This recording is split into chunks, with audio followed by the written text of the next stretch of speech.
Hello chess lovers, I have a very beautiful game for you played by Vassily Ivanchuk against Baadur Jobava. The game was played at 2010 Chess Olympiad.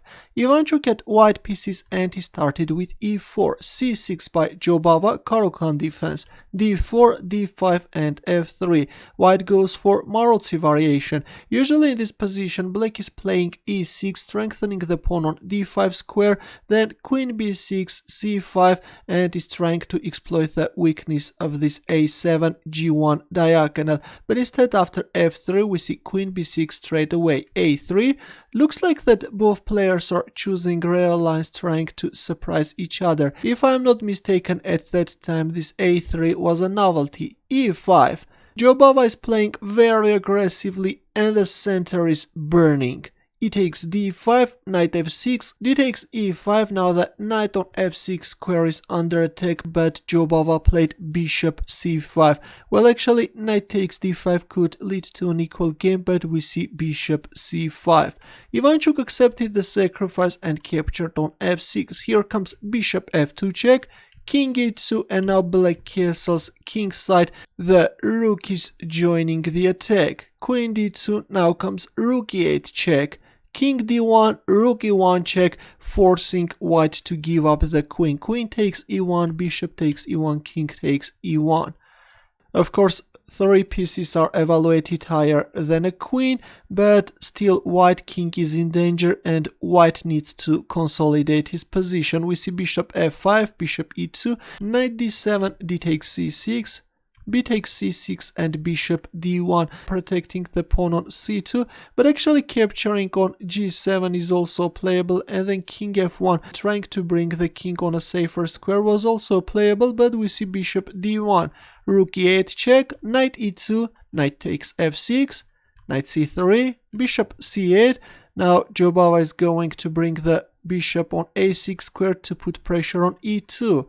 a4, white will now activate his rook, a5, rook f1, bishop a6, rook f2, overprotecting the knight on e2 square, and at some point this king can come on a safer square. h5, rook a3, h4, g3. Black is trying to create some problems for white, but already looks like that white is managing to survive. Rook d8, knight f4, knight d7, rook b3, queen d4, knight e2, rook e8, knight e4, allowing black to capture on a4. Now comes bishop d2, queen a1. A very ambitious decision by Jobava. He's trying to create some problems, but soon we will see that the queen is just out of the game. Bishop c3, knight e5, rook a3 now. And after queen b1 we see knight d2 first. Well, if a move like rook takes a5 straight away, then black can capture on e2. Now if rook takes e2, then knight takes f3 can be very unpleasant, and if king takes e2, then knight c4, and looks like that black is managing to equalize the game.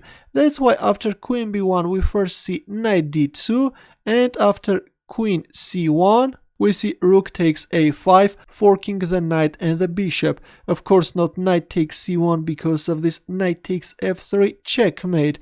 That's why white has to be very careful. We see rook takes a5, knight g6, and now white is simply capturing on a6.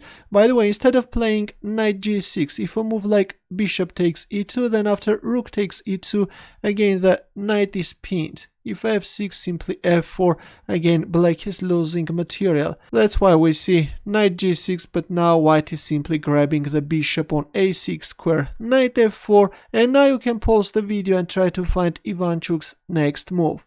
Actually, he made a move and Jobava resigned. Ready? He played rook a8, a powerful deflective move, attacking the rook on e8 square and trying to lure away it. Now if rook takes a8, then simply knight takes c1, winning the queen, and it's over. That's why after rook a8, Jobava resigned. A very interesting game, I think. In the beginning, Jobava was playing very aggressively, but we could see that Ivanchuk managed to consolidate his position successfully and managed to win the game. Of course, this final fantasy move, rook a8, was just magnificent. Thanks for watching, and if you have any questions, don't hesitate to leave your comments. Good luck!